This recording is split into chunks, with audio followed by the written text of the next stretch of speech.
Okay, let's go. What up? Welcome to the Sunday Sermon with me, your host, Mike, your mentor. Thank you for tuning in and for checking this page out. If you're watching the replay, show me some love. Welcome. Appreciate you. I've enjoyed doing this. It's been a little uncomfortable at times, sharing these things that I've been through and these. Trying to pass on. Got some stuff on there. Trying to pass on some of the wisdom that's been sown into me over all these years by all the different men and people that have come into my life. And if you're new to this page, the basic premise is I went through a lot of tough stuff growing up and through my 20s and even into my late 20s. And looking back on my life, I was asking myself, how is it possible that somebody like me who goes through all these things can come out on the other side and make something of themselves. And God revealed to me a couple of things, but two of the biggest things were, one, by His grace, I am here. If it wasn't for Him, I wouldn't be alive. I wouldn't have what I have. And two, He placed a lot of mentors in my life, mentors that I had through the books I was reading, and mentors that I had that were in my life my entire life. There was always somebody there that was holding me accountable, that was calling me to a higher calling on myself, that sowed vision into my life, that gave me hope. Not having a father growing up was extremely hard. It was probably the biggest wound in my life.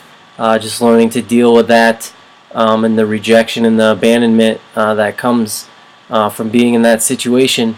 But God placed men in my life that I could glean from, that I could watch and observe how they interacted with other people, how they interacted with their family and their kids. And that helped me out tremendously.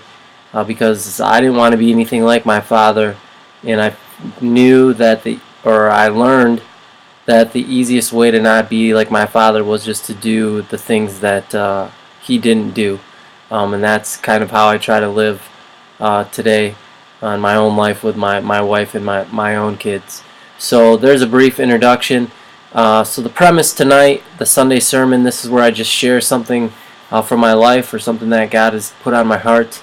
To kind of give you guys an idea of what things looked like for me growing up and for my journey this far. So we're going to jump into this tonight. Share my screen here with you guys. And the title of tonight's Sunday sermon is Week 18, A Real Man. And this picture of this interesting fella, let's call him. Sometimes he was known as Big Ted. This was my grandpa, and he was he was the most prominent male role model and figure in my life. And if this picture says anything, he loved to play practical jokes. And he thought he was quite the funny guy, and he's got some hillbilly teeth in his mouth for this picture, But it's interesting. My grandparents, they raised me for half my life at different periods of my life growing up, and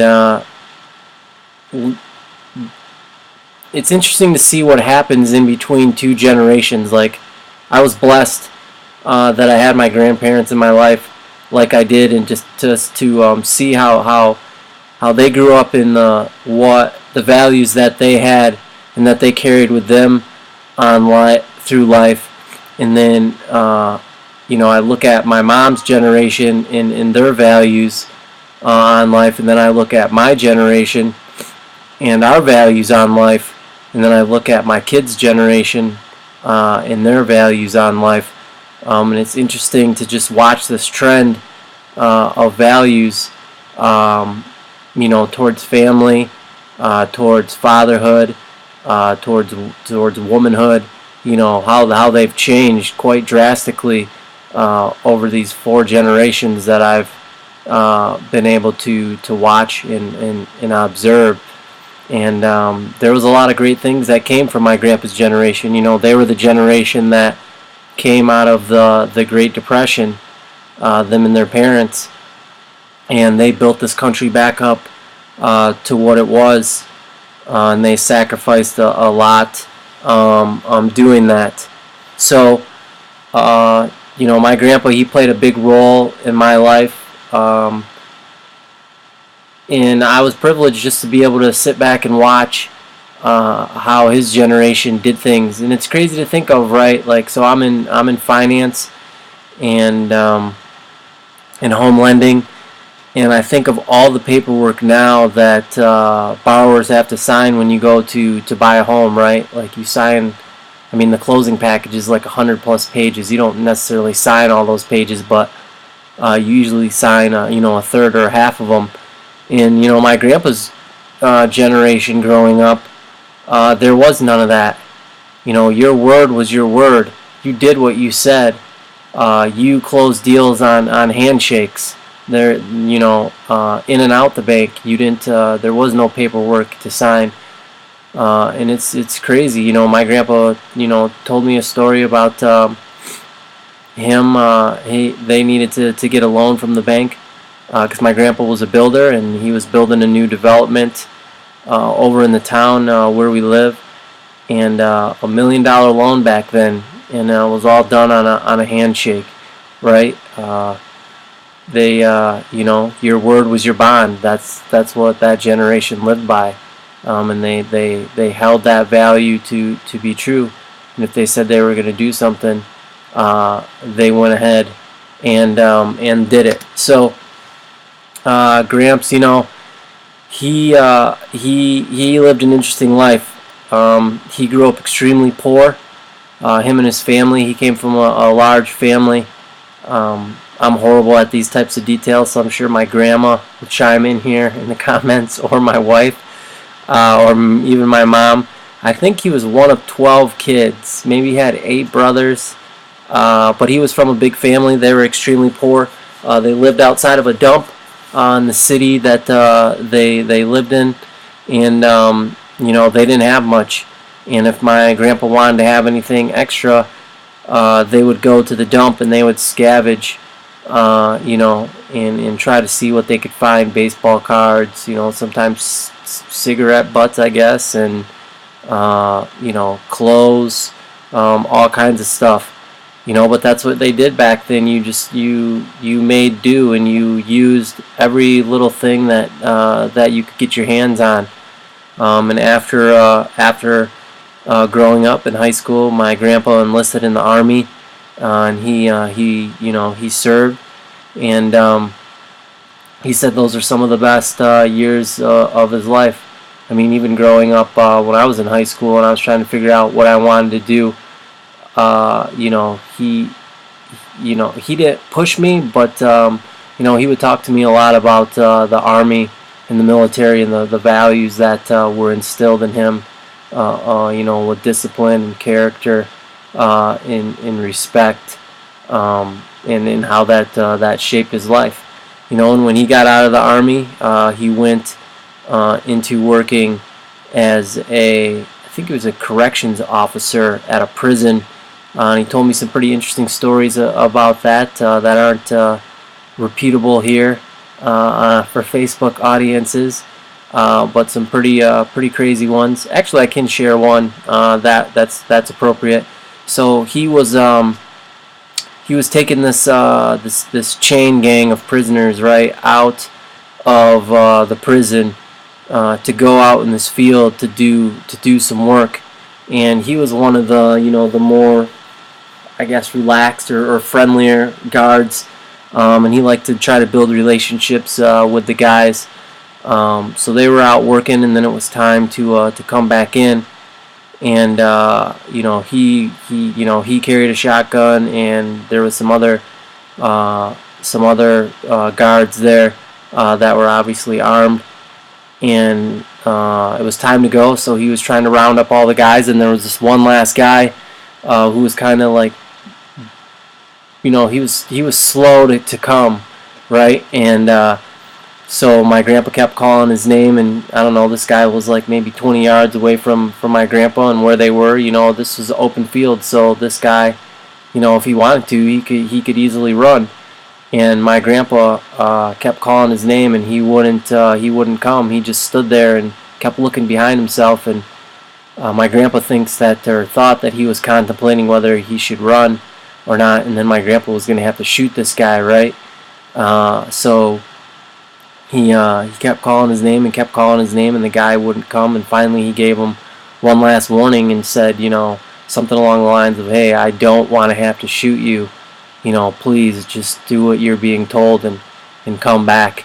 And the guy actually, he started walking back towards my grandpa and ended up okay. But my grandpa said that was one of the scariest moments in his life, outside of being in the army, of thinking about having to shoot this guy, right? Because he wouldn't follow orders. So after my grandpa did the whole prison thing, and I don't know the time frame exactly, but he came back to town, and he started to work for a builder to learn the trade, and then he eventually got into building himself, which was very,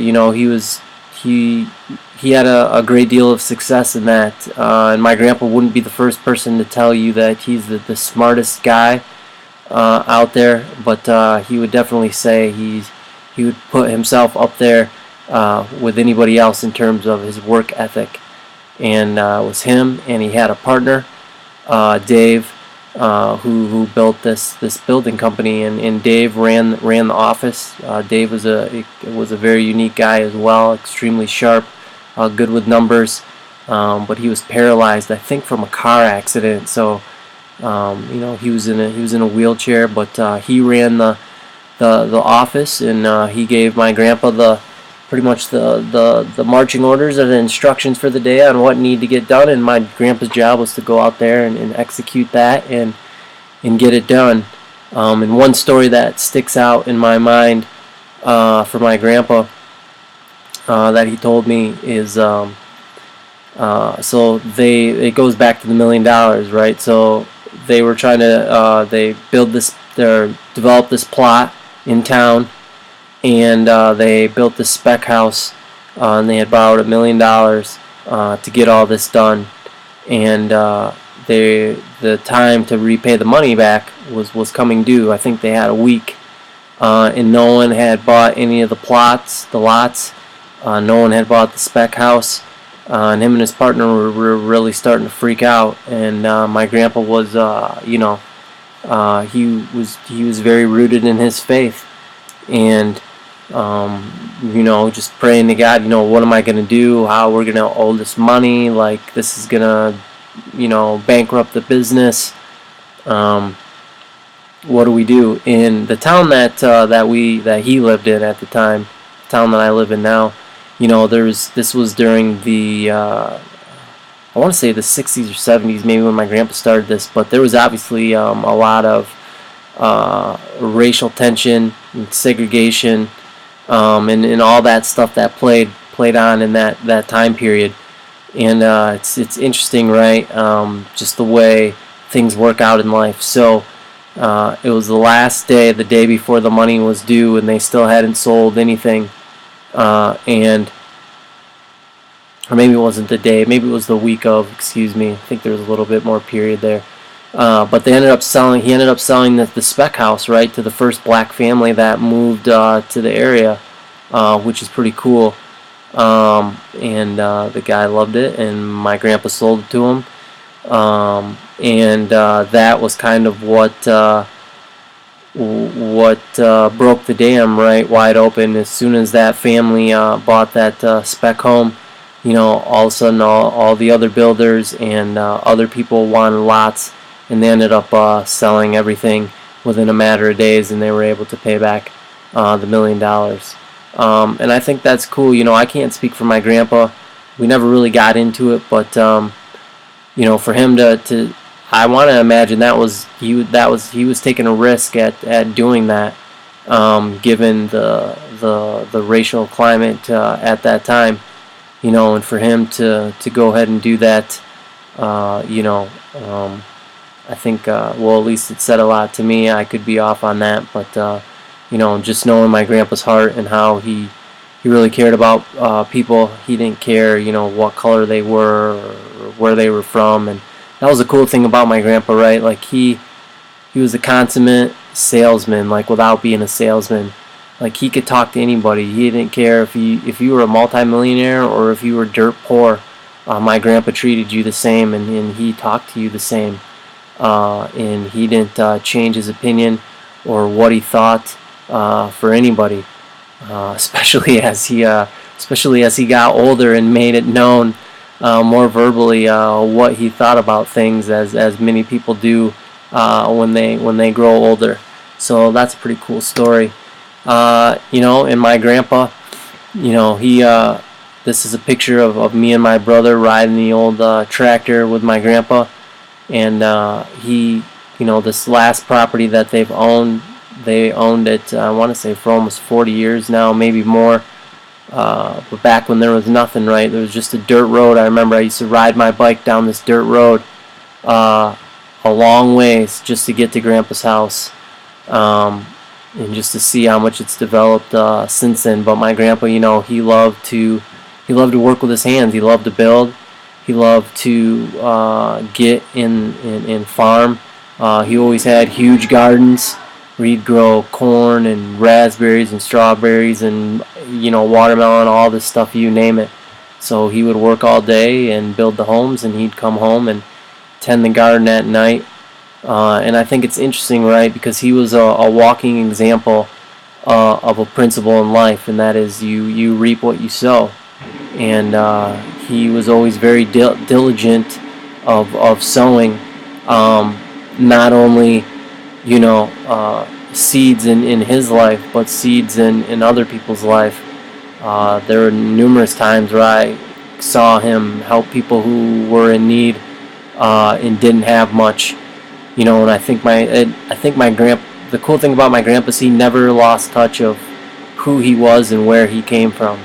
Right, no matter how successful he was later on in life, he always remembered what it was like to have nothing.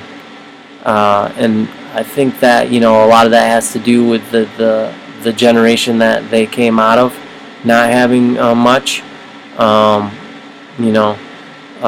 used to get real mad at my grandpa growing up sometimes about how cheap I thought he was, but he knew the value of a dollar and the value of a long day's work, right? I remember this one time I was begging him for a dirt bike, and I wasn't begging him for him to buy it for me. I was begging him to let me work for him to earn money for it. And I think I told him I would work for something like $1 or maybe like 50 cents an hour or whatever, so I could get this money to try to buy this dirt bike. And he God bless him. So we somehow came to some sort of compromise, right? Like where a dollar was too much money back then. So I worked in for a long time and got a little bit of money, and he took me and he bought this dirt bike for me. That unfortunately broke the second day I had it, which was rather heartbreaking at that age, but nevertheless.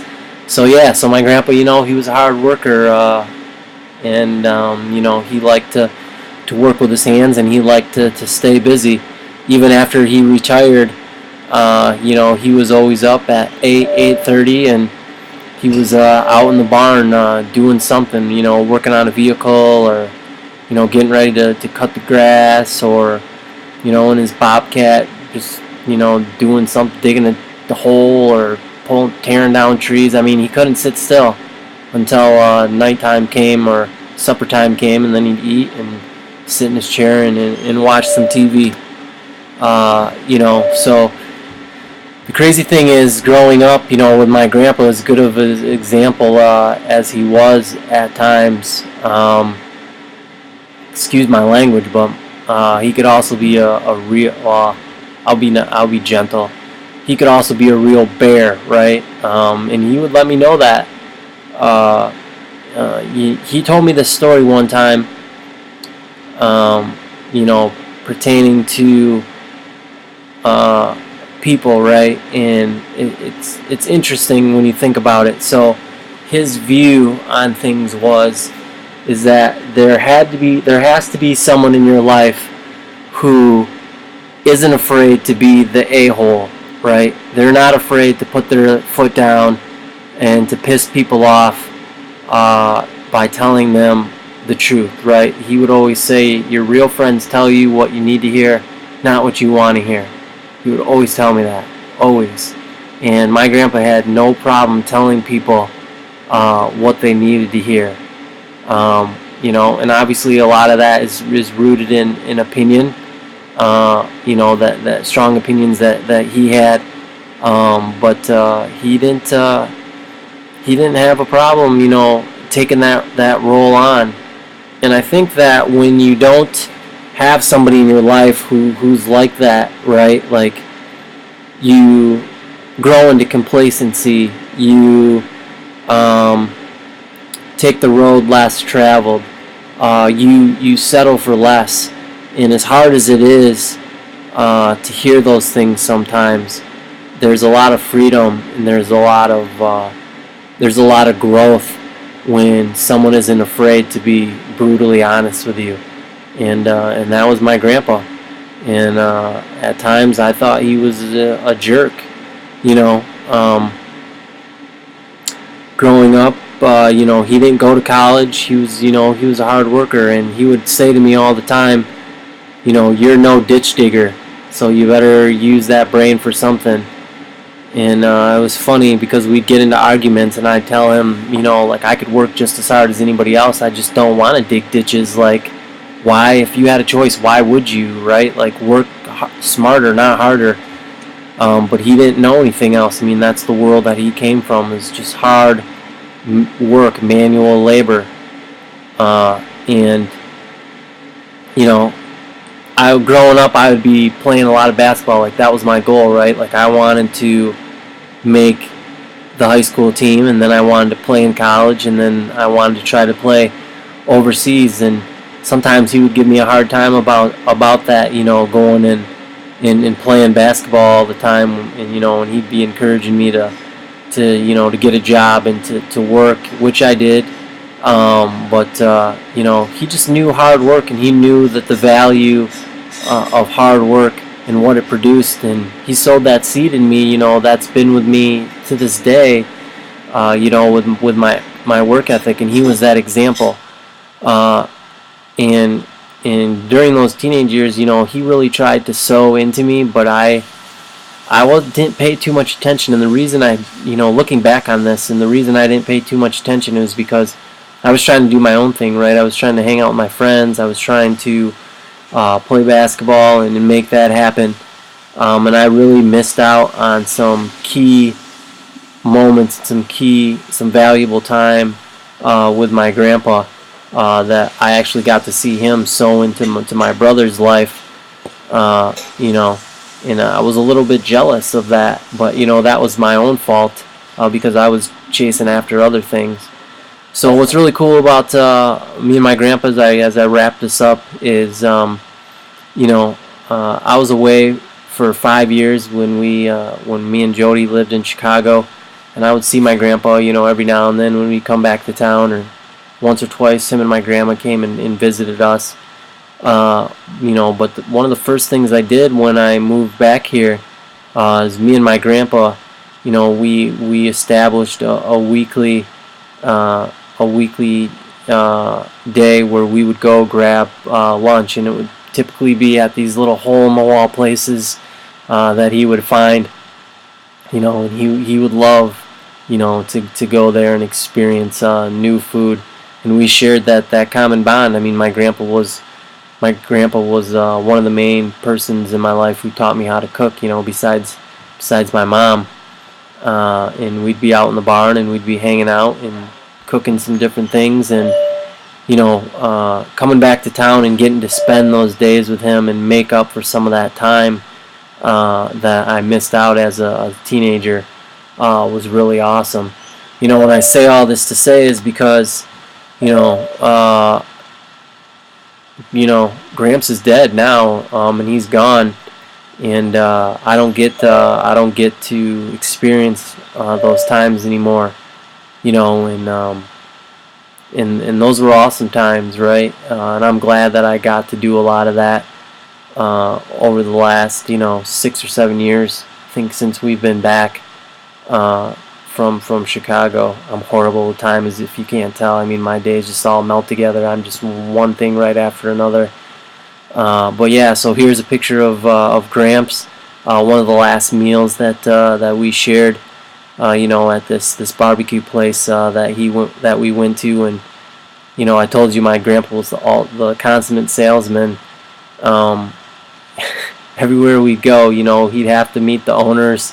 He'd have to, he'd talk with them. He'd ask them about their family and what it was like for them growing up.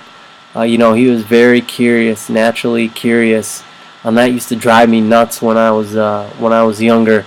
I always wanted my grandma to be like, mind your own business, like, what are you doing? But my grandpa just had a way with people, and they would confide in him, and they would share with him, and my grandpa was just a down to earth dude. He wasn't fancy, he could pretty much do whatever he wanted whenever he wanted to, but he didn't carry himself that way. He didn't flaunt what he had.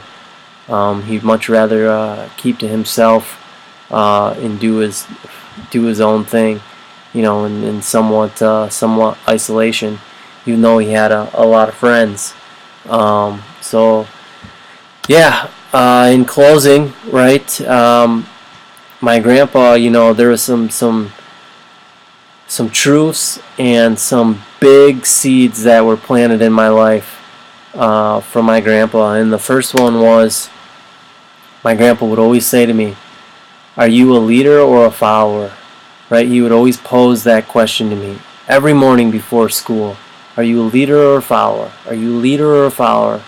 He would say that, and that mantra just would ring out in my head when I would get in these situations where I would have to make a decision, right? Am I going to follow the crowd and do something maybe that I shouldn't do? Or am I going to take the road less traveled?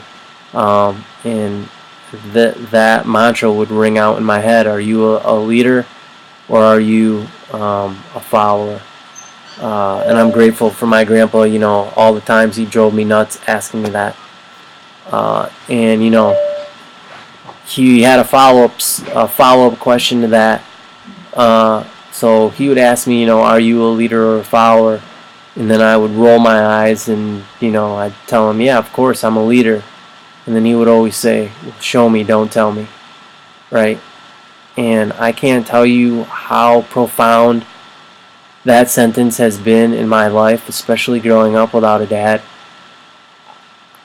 I don't, how do I say this?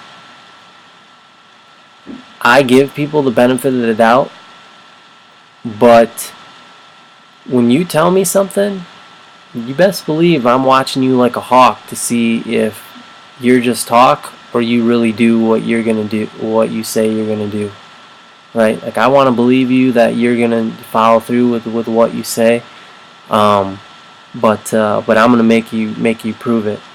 And I think a lot of that comes from my dad and him being a big talker and not really a doer, and then my grandpa always telling me, show me, don't tell me, right? And that ties into the third thing that he would always say, and that's, you can't bullshit a bullshitter, right? And that goes along with show me, don't tell me. You couldn't get, I shouldn't say anything, but you had a very difficult time, giving my grandpa a line of BS or making an excuse or trying to talk your way out of something or telling him how something should be. Um, he just wasn't gonna take it. He could BS with the best of them, so he knew when someone was just was telling him what he wanted to hear. And as he got older, he wouldn't put up with it. You know, he'd call you out. He'd call you out on it.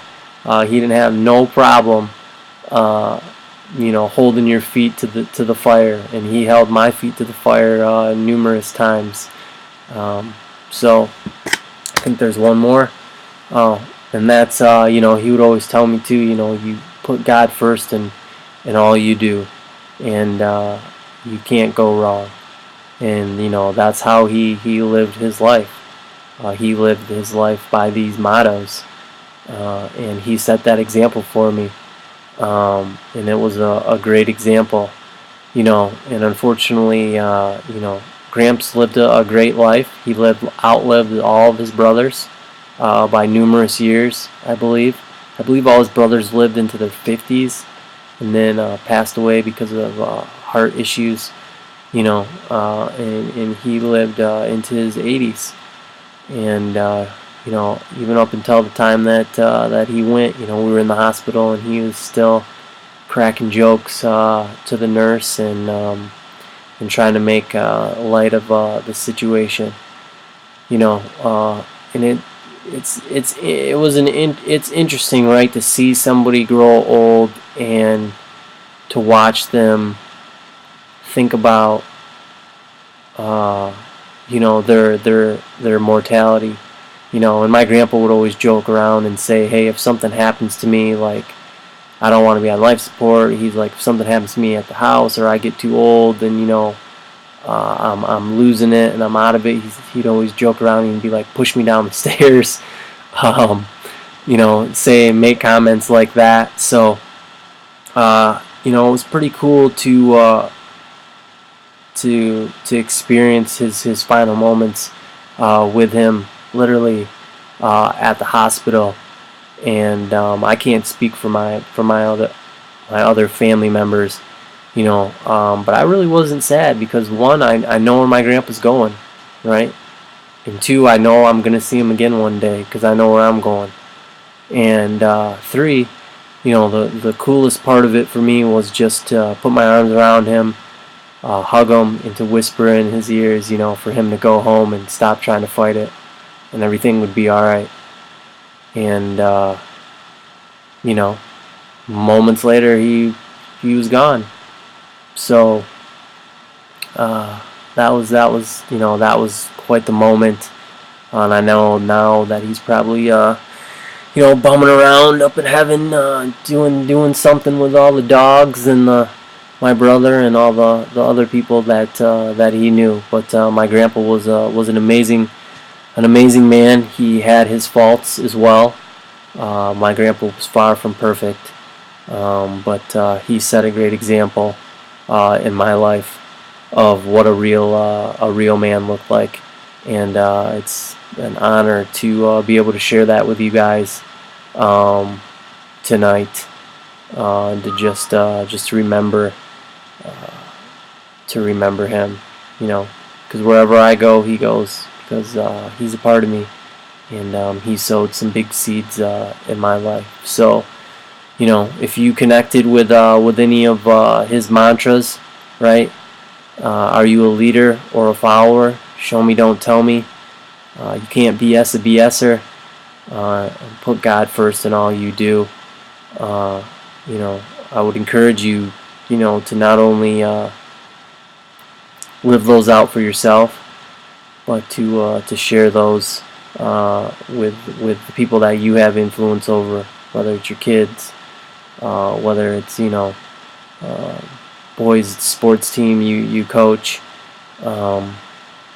however you're involved out in your community or in your family, right? This is a perfect example of what we talk about on this page of only men can instill manhood on other men, right? And I didn't realize it at the time, right, because I was too immature. But now that I'm older, I can see how my grandpa was doing that. Right, he was instilling manhood in me by calling these things out of me. Right, by casting these visions into me, and you don't see a lot of that anymore these days. Um, and we've talked about that, and that's going to change. It's changing in my life, and this is a part of me doing that. And hopefully, you'll take these things and you'll do it to change someone's life that you know, and it'll be that ripple effect, right? Like of the pebble being tossed into the pond, and the waves break out all the way to the edges. So thanks for being with me tonight. I appreciate it. Sunday night, Sunday sermon. Mike, your mentor. I love you guys as always. If you need anything, please reach out. I'd love to just hear what you have to say. If you need to get something off your shoulders, there's no judgment here. I mean, I can't even put into words the things that I've heard that guys have shared with me. I know the power of being able to be in a safe place and share those things and have those things no longer hold any power, any control over you. There's no more guilt. There's no more shame. There's only freedom, brothers. You just got to have the courage to get with somebody that you can trust and to put it out there. So I will see you guys tomorrow night for My Life Monday. Once again, thank you for being here, and hope you guys have a good evening. Later.